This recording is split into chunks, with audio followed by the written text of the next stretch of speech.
Today I want to talk to you about a miracle that took place. It's written about in the book of Matthew chapter 8, starting with verse 28. And it is about two demon-possessed men. Jesus came walking into town, and where they were at, on the hillside, amongst the tombs, were two men that were so dangerous and so crazy that people couldn't even pass by the area. They were that possessed.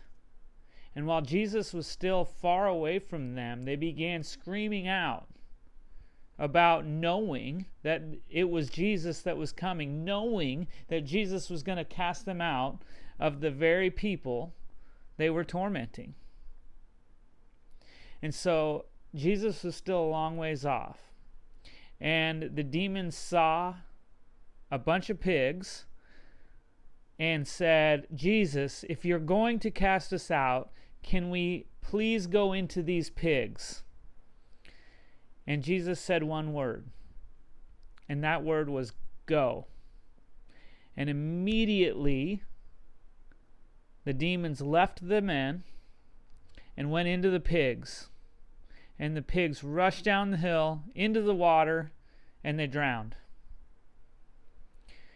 Pretty crazy, right? It is a interesting story, and we know very little about what happens to the men after that. We don't know anything, actually. We just know that they had demons and now they don't, right? What it does tell us about is about the farmers, or the pig farmers, the people who were tending to the pigs. They left that area immediately, went into town, and started telling everybody about Jesus and what had happened.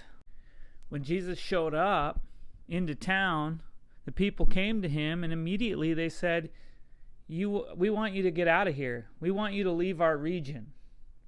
And so Jesus didn't even get to do any ministry in that town because the people were not going to receive it.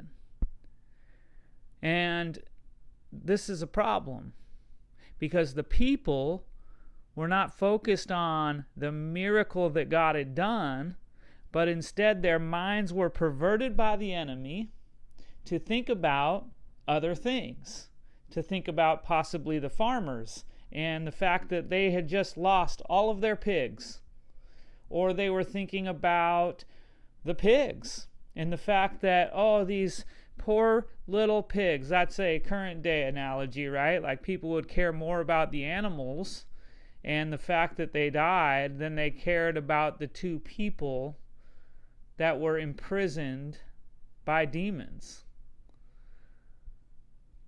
And that's the reality. That is the question mark. Is, do we care more about the pigs, or do we care more about the person? God wants us so much in our lives to care about others.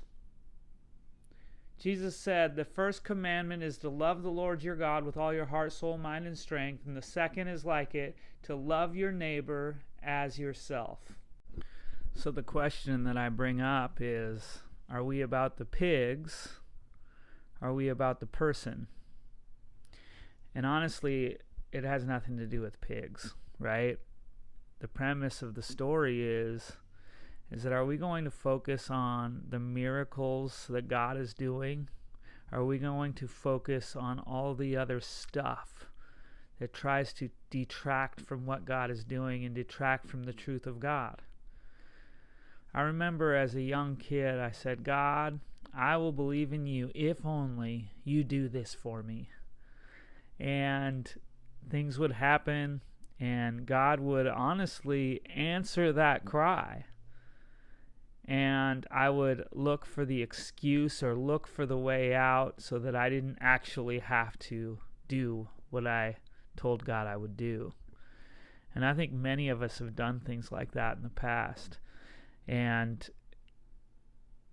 I think this is similar to what this community did. They knew what God did. They knew the miraculous power, that Jesus performed this miracle, and they knew the freedom that came of removing these demons from these two men.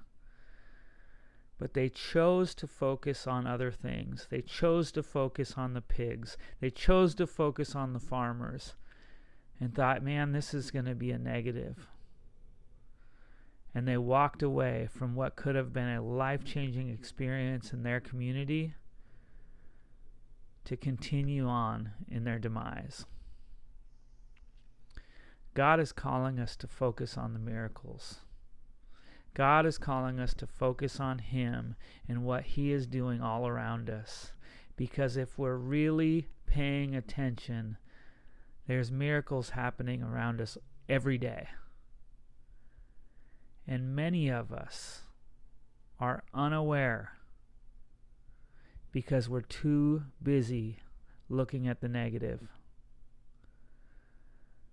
If you want to see that God is real, ask Him to show Himself to you. Ask Him to open your eyes so that you can see Him and not the lie of the enemy. And God is faithful, and He will show Himself to you. That's a promise. I would love to hear the reports of what happens through that. Feel free to comment down below. Make sure to follow this channel, and I would love to hear your story as we inspire one another with the great things that God is doing. We'll talk to you soon.